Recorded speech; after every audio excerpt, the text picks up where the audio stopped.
lemah lembut. Ketika menasehati, tapi orangnya malah lari menjauhi, salahkanlah diri sendiri. Mungkin dalam menyampaikan, kita kurang kelembutan. Tak ada seorang pun yang suka diperlakukan dengan kekerasan, baik dalam ucapan maupun tindakan. Allah Ta'ala berfirman, maka, berkat rahmat Allah engkau, Muhammad, berlaku lemah lembut terhadap mereka. Seandainya engkau bersikap keras dan berhati kasar, tentulah mereka akan menjauh dari sekitarmu. Oleh karena itu, maafkanlah mereka, mohonkanlah ampunan untuk mereka, dan bermusyawarahlah dengan mereka dalam segala urusan. Quran Surat Ali Imran, 159. Ucapan lembut melunakkan hati yang lebih keras daripada batu, sedangkan ucapan kasar mengeraskan hati yang lebih lembut daripada sutra. Imam Al-Ghazali, wallahu alam bisawab. Untukku sebelum kamu, semoga bermanfaat, semoga tetap istiqomah. Amin Allahumma amin. Berhentilah mengeluh. Suka mengadukan kesulitan-kesulitan hidup kepada sesama manusia bisa sama artinya dengan tidak rela dengan apa yang sedang dikehendaki Allah Subhanahu wa Ta'ala pada diri seorang hamba. Mengeluh dan meratapi nasib yang diderita sama artinya dengan merasa tidak puas akan pemberian Allah Subhanahu wa Ta'ala. Uraian di atas sejalan dengan apa yang pernah dikatakan oleh Imam Al-Junaid sebagaimana tertulis dalam kitab Riyadu Akhlaqis Shalihin. Karangan Syekh Ahmad bin Muhammad Abdillah. Halaman 32, sebagai berikut. Artinya, barang siapa suka mengadukan kesulitannya kepada sesama manusia, maka seolah-olah ia mengadukan Tuhannya kepada manusia tersebut. Dan barang siapa merasa sedih dengan kondisi duniawinya, maka dia menjadi orang yang membenci Allah. Bisa saja kita berpikir merasa tidak puas dengan kondisi yang ada adalah manusiawi. Tetapi sebenarnya jauh lebih baik dan islami apabila keluhan-keluhan itu secara langsung disampaikan kepada Allah Subhanahu wa Ta'ala melalui doa-doa yang kita panjatkan kepadanya. Wallahu a'lam bisawab. Mengapa orang baik sering tersakiti? Karena orang baik selalu mendahulukan orang lain. Dalam ruang kebahagiaannya, ia tak menyediakan untuk dirinya sendiri, kecuali hanya sedikit. Mengapa orang baik kerap tertipu? Karena orang baik selalu memandang orang lain tulus seperti dirinya. Ia tak menyisakan sedikit pun prasangka bahwa orang yang ia pandang penyayang mampu mengkhianatinya. Mengapa orang baik acap dinista? Karena orang baik tak pernah mau membalas. Ia hanya menerima, meski bukan dia yang memulai perkara.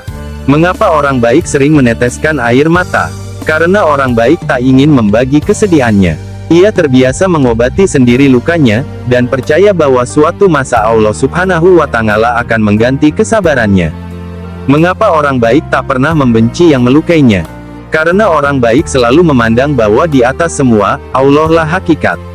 Jika Allah menggiringnya, bagaimana ia akan mendebat kehendaknya? Itu sebabnya orang baik tak memiliki lemari dendam dalam kalbunya. Jika kau buka laci-laci di hatinya, akan kau temukan hanya cinta yang dimilikinya. Mudah-mudahan kita semua termasuk orang baik seperti yang dikatakan di atas. Allahumma sholli ala Sayyidina Muhammad wa alihi washabihi wasallim. Semoga bermanfaat. Jangan jadikan pandangan kita seperti mata lalat, yang suka mencari benda yang busuk dan buruk, yaitu selalu mencari kesalahan dan kehilapan orang lain.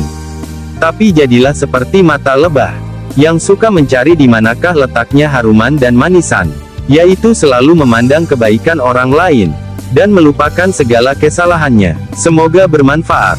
6 Nasihat Imam Al-Ghazali. 1. Apa yang paling dekat dengan diri kita yaitu al-maut, kematian. 2. Apa yang paling jauh dengan diri kita yaitu masa lalu. 3. Apa yang paling besar di diri kita yaitu hawa nafsu. 4. Apa yang paling berat bagi diri kita yaitu al-amanah. 5. Apa yang paling ringan bagi seorang manusia yaitu meninggalkan sholat. 6. Apa yang paling tajam di dunia ini yaitu al-lisan, lidah. Hikmah dari pergaulan yang baik.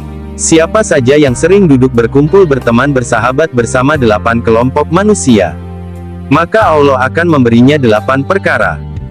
1. Barang siapa yang sering duduk bersama orang-orang kaya, Allah akan menambahkan kepadanya cinta dunia dan semangat untuk mendapatkan dunia. 2. Barang siapa yang sering duduk bersama orang-orang miskin, Allah akan menambahkan kepadanya perasaan syukur dan ridho atas pembagian Allah.